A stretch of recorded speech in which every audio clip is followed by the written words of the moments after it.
Nuclear war sounds like something that begins with a decision. A president gives an order. A general turns a key. A missile leaves the ground. But some of the most dangerous nuclear moments in history did not begin with intent. They began with accidents, false alarms, broken machines, and people misreading what they saw. Again and again, humanity drifted to the edge because someone thought an attack had started when it had not. These are the times humans nearly started nuclear war by accident. In 1961, a B-52 bomber broke apart over Goldsboro, North Carolina. The aircraft was carrying two Mark 39 hydrogen bombs. As the plane fell apart, one bomb went through most of its arming steps by itself. Its parachute deployed, its switches moved, and several safety barriers failed. According to later accounts, only a single low-voltage switch prevented detonation. If that final safeguard had failed, a megaton-class nuclear explosion could have hit the American East Coast. One crashing airplane came frighteningly close to triggering disaster without any enemy attack at all. A year later, the Cuban Missile Crisis pushed the world even closer. Near Cuba, the Soviet submarine B-59 was being hunted with practice depth charges by American ships. Cut off from Moscow and under intense pressure, the crew feared war may already have started. Captain Valentin Savitsky wanted to fire a nuclear torpedo. Launch approval required the agreement of multiple officers on board. Vasily Arkhipov refused, arguing they did not know enough to start a nuclear exchange. One vote inside a suffocating submarine may have prevented the crisis from turning atomic. The same crisis produced another near catastrophe in the sky. On October 27th, an American U-2 strayed over the Soviet Union after navigation problems near the Arctic. Soviet fighters scrambled to intercept it. American fighters armed with nuclear air-to-air rockets were sent up as escort. For a brief moment, both sides had nuclear-armed aircraft moving toward one another in confusion. If either side had misread the other's actions, a local error could have sparked a much wider war. The most dangerous day of the crisis was full of accidents, not just deliberate threats. In 1979, the warning system at NORAD suddenly showed a massive Soviet missile attack. Screens suggested that hundreds of incoming missiles were on the way. Command centers moved quickly because there would be only minutes to decide. Bombers were prepared, crews were alerted, and top officials were informed. Then the attack vanished. A training tape had reportedly been loaded into the live warning system, making fiction look real.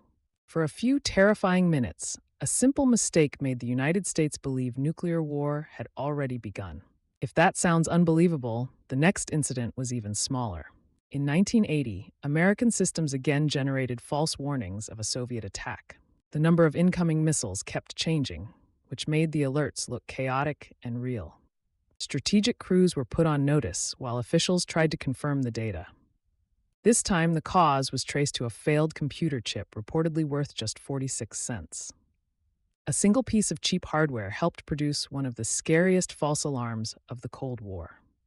When nuclear decisions depend on speed, even tiny defects can suddenly look like apocalypse. Then came one of the most famous close calls of all. In September 1983, Soviet officer Stanislav Petrov was on duty when the early warning system reported an American missile launch. Then it reported more launches. The computer insisted an attack was underway, but the pattern looked strange to Petrov.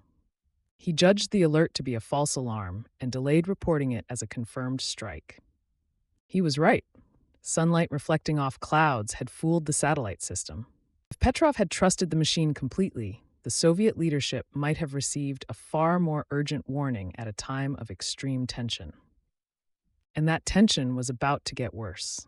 Later in 1983, NATO conducted Able Archer, a command post exercise simulating escalation to nuclear release. To Western planners, it was a drill, but some Soviet officials feared the exercise might be cover for a real first strike. Intelligence later suggested Moscow took the scenario seriously enough to raise readiness in parts of its forces. That meant a rehearsal, combined with fear and mistrust, may have looked like the opening move of war. Sometimes the danger came not from one mistake, but from one side misunderstanding the other's intentions. Even after the Cold War, the danger did not disappear. In 1995, Norway launched a scientific rocket to study the aurora.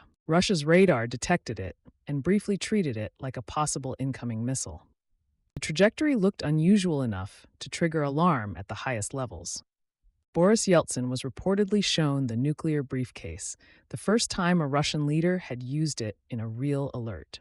The rocket was harmless, and the alarm passed. But a research launch, properly announced in advance, still came close to being mistaken for the start of nuclear war. These incidents were different, but the pattern is hard to ignore.